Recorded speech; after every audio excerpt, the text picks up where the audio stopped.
자, 오늘 알아볼 것은 북한의 도발 시 증시 하락 여부 그리고 회복 수요 기간입니다. 먼저 분석 대상입니다. 2010년부터 2020년 천안함 피격 사건, 연평도 포격 사건과 같은 강한 도발 7건과 해안포 발사, 미사일 발사와 같은 만성적인 도발 63건을 분석했습니다. 만성적인 도발부터 시작해보죠. 먼저 도발이 증시에 영향을 미치는지부터 확인해 보겠습니다. 이건 도발 후 코스피 등락률을 볼 겁니다. 도발이 발생했는데 증시 마감 전이면 당일 상승률, 증시 마감 후면 다음날 상승률입니다. 이건 도발이 발생한 다음날 증시 등락률입니다.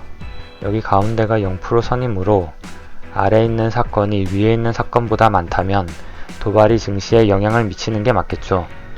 모두 세보면 상승한 게 29개, 하락한 게 34개로 하락 확률은 54%가 됩니다.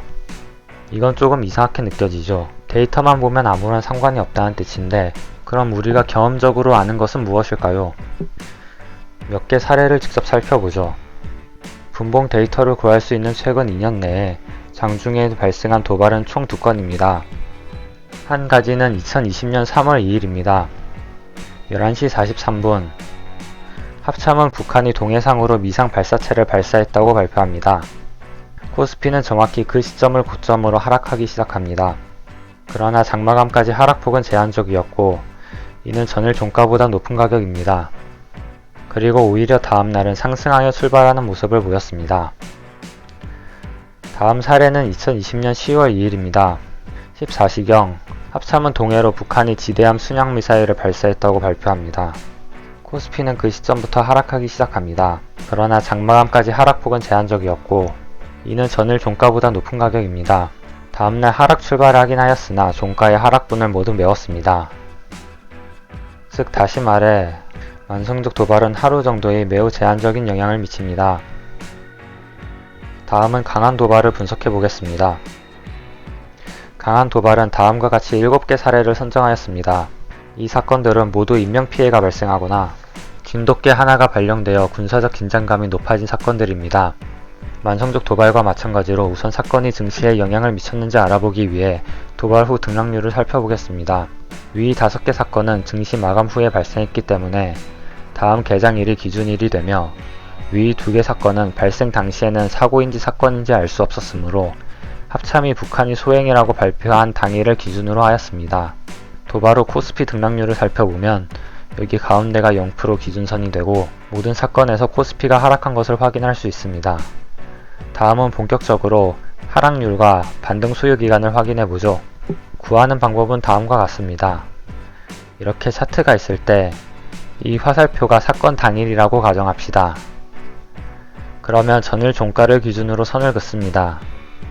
그리고 이 종가까지 증시가 올라와 마감하는 기간이 반등 소요 기간입니다. 여기서는 7일째에 이 선 위로 증시가 올라왔군요. 그리고 이 기간 동안 하락폭이 하락률이 됩니다. 반등 소요 기간을 먼저 보죠. 여기에는 주의해야 할 데이터가 있습니다.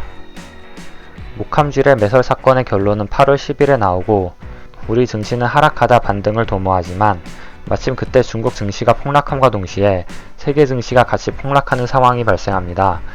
그렇게 증시가 이전보다 강하게 밀리면서 오랜 기간 동안 이전 증시를 회복하지 못합니다. 그리고 서부전선 폭격 사건은 그 과정 사이에 존재하죠. 그렇기 때문에 이 2개의 데이터는 단순히 북한의 도발 때문이라기보다는 세계 추세의 영향을 같이 받았기 때문에 데이터를 신뢰하기 어려운 면이 있습니다. 한편 다른 데이터도 천안함 피격 사건과 대북 전단 발원지 격파 사건의 경우 마침 그때가 미국 증시의 폭락 시점과 겹칩니다. 그렇지만 사건 이전 혹은 이후에 증시의 흐름이 서로 달라서 이것이 세계 증시의 영향 때문만이라고 보기에는 어려운 면이 있다고 생각합니다. 따라서 화살표한 2 사건만을 제외하고 계산해보면 평균적으로 반등에는 6일이 소요된다고 생각할 수 있습니다. 다음은 하락률입니다. 앞서 말씀드린 2개 사건을 제외하면 평균적으로 하락률은 3% 정도라고 결론을 내릴 수 있습니다.